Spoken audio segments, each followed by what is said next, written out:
So, how do you know if a student has learned?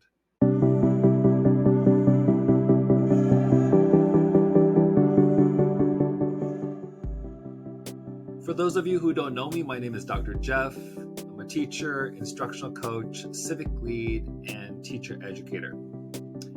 So, how do you know if a student has learned? This is a question I've asked pre-service teachers in some of the courses that I teach at Cal State Fullerton.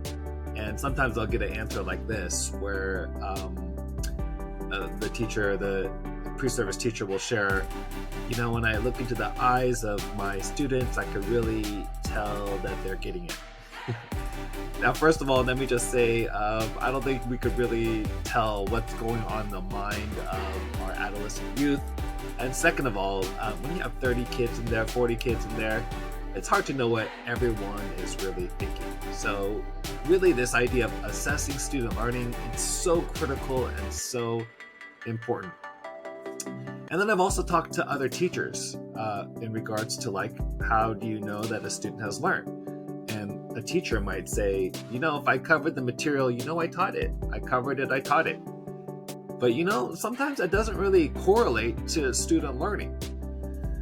So I'm actually teaching this course called Assessing Student Learning at Cal State Fullerton. And one of the texts that I've assigned my students is this, what you see on the screen here, Grading for Equity.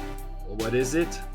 Why it matters, and how it can transform schools and classrooms by Joe Feldman. It was a book recommended by actually our district. Many educators in our district are actually looking at this book. So I've actually read through a number of the chapters, and now I've added this text as a part of that course. There are basically 14 chapters in this book, and it's good stuff. Like in the beginning, it talks about what makes grading so difficult to talk about and even harder to change. If you've been in schools, you know that's pretty tough. A brief history of grading. A lot of folks don't know the history behind grades, right? Let's see. How grades can empower or demotivate students. Wow, that's a very interesting concept that I think a lot of people haven't thought about in regards to grading. What are equitable practices that connect with grading? And that's a great question to ask.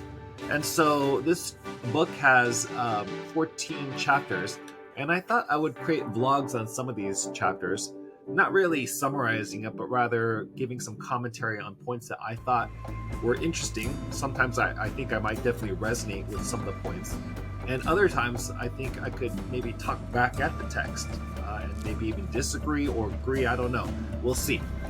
So if you want to join me on this journey, maybe you're reading this book and you're interested in reading this book, go ahead and be sure to hit that subscribe. I'll be creating a new playlist called Grading for Equity.